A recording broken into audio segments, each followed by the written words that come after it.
pagi anak-anak kelas 10 IPA. Bagaimana kabar kalian? Semoga kalian dalam keadaan sehat.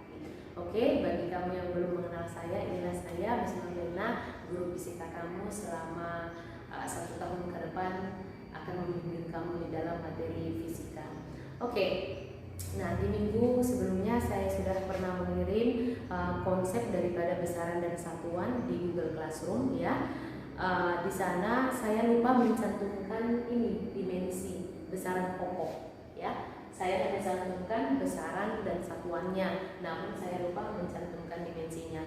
Untuk itulah makanya saya tulis kembali seperti ini, karena ini merupakan patokan kita untuk menentukan satuan dari beberapa besaran turunan dan juga dimensinya. Jadi besaran turunan itu kan sesuai dengan pengertiannya adalah besaran-besaran yang diturunkan dari besaran-besaran pokok, baik itu satuannya maupun dimensinya. Jadi sebelum masuk ke dalam besaran turunan, kita harus paham dulu apa itu sebenarnya besaran pokok, apa-apa saja yang termasuk ke dalamnya. Oke, jadi demikian ini kenapa bisa kembali lagi saya tuliskan, itulah penyebabnya. Nah, besaran turunan itu sebenarnya sangat banyak ya, bukan hanya yang 4 ini, cuman saya buat contohnya yang 4 ini. Nanti berikutnya kamu yang mencari ya. Nah, oke, untuk supaya lebih jelasnya lagi, mari kita lihat contoh yang saya buat di depan ini. Oke, untuk yang pertama coba kita lihat adalah luas. Nah, ketika kita SD kan guru SD kita selalu bertanya ya, kalau kita belajar matematika, apa rumus luas? Lalu kita menjawab panjang kali lebar, Bu. Nah, kebetulan kan persegi panjang, jadi panjang kali lebar. Nah, kalau kebetulan dia bangunnya persegi atau bujur sangkar, maka kita sebutkan luasnya adalah sisi kali sisi. Nah, di sana baik panjang maupun lebar, maupun sisi, maupun tinggi, maupun kedalaman, jarak perpindahan, itu semua dimasukkan ke dalam besaran pokok panjang. Jadi besaran pokok panjang itu bukan hanya panjang, ingat itu. Boleh lebar, boleh tinggi, kedalaman, ketinggian, ya, jarak perpindahan. Namun dirangkumlah itu semua ke dalam besaran panjang namanya. Ya, jadi kalau kita buat di sini panjang kali lebar, ya, panjang kali lebar, maka ini luas tidak lain dan tidak bukan adalah perkalian dua besaran pokok panjang. Nah, oleh sebab ini panjang kali lebar, besaran panjang kali besaran panjang, berarti satuannya juga satuan besaran panjang juga, meter kali meter.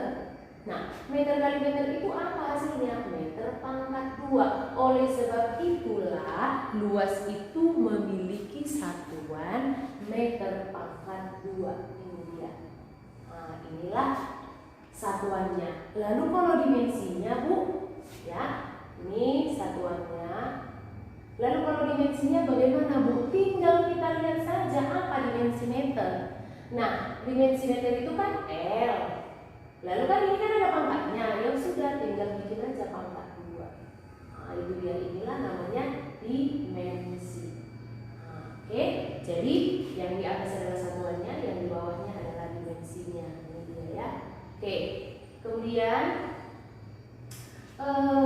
volume. Nah, volume ya.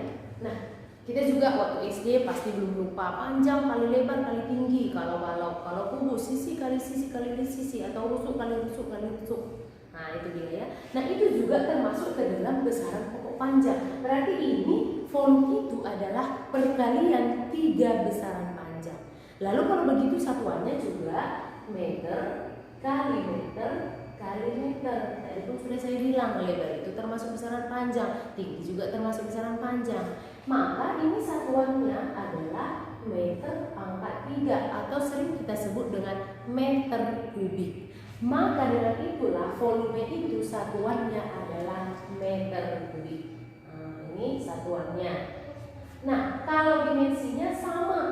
Dimensi meter itu apa? L. Ya sudah, tinggal tuliskan saja di sini L pangkat 3. Inilah termasuk dimensinya.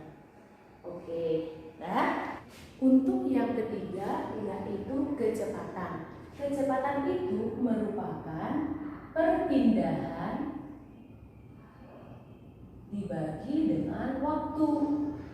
Nah, tadi sudah saya katakan perpindahan adalah besaran panjang. Berarti satuannya adalah meter per. Waktu satuannya adalah apa? Sekon. Maka dengan demikian kecepatan satuannya adalah meter per sekon. Inilah satuannya.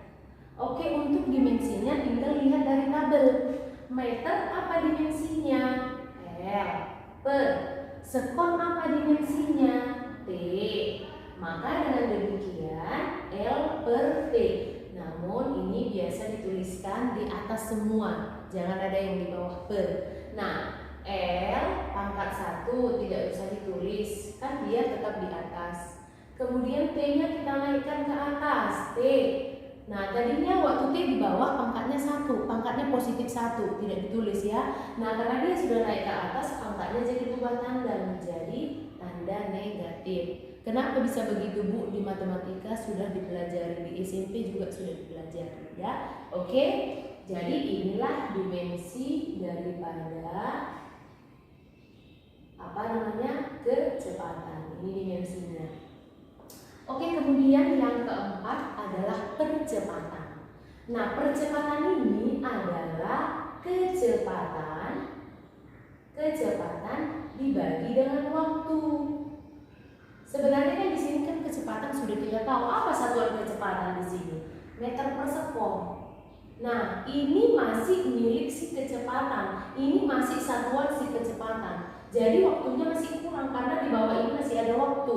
Nah, meter per sekon ini tadi kan masih kecepatan, sementara kan ini percepatan.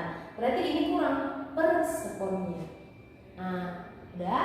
Nah, kemudian bagaimana saya bilang menyederhanakan seperti ini? Kalau ada satu yang nggak berpasangan, bikin pasangannya angka 1.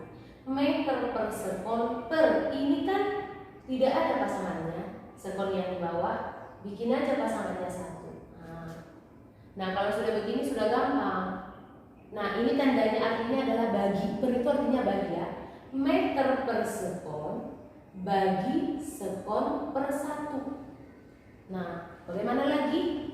Sama dengan meter per sekon ya, ini jadi kali, ini balikan 1 per sekon. Maka hasilnya jadi apa? Hasilnya adalah meter kali 1 meter, sekon kali sekon, sekon kuadrat. Maka percepatan satuannya adalah meter per sekon kuadrat. Ini satuannya. Oke, dimensinya apa? Tinggal lihat apa satuan meter, dimensi meter. Maaf ya, dimensi meter itu L per apa dimensi sekon? T. Berapa pangkatnya? Pangkat 2. Ya. Oke, kalau begitu samakan kayak tadi kecepatan. L pangkatnya pangkat berapa? Pangkat 1. T-nya di bawah tadi pangkat 2. Nah, karena pindah ke atas pangkat minus 2. Ini dia dimensi daripada percepatan L per LT pangkat minus 2 ini dia ya. Oke, inilah dimensinya. Nah, begitulah kira-kira cara menentukan satuan dan dimensi beberapa besaran turunan ya. Jadi intinya semuanya harus dari besaran pokok dulu. Oke, demikian kira-kira pembelajaran kita hari ini. Nanti di bawah video ini akan saya cantumkan 2 soal tugas untuk kamu kerjakan. Oke, sampai bertemu di PDF selanjutnya. Tetap semangat belajar dan tetap jaga kesehatan. Selamat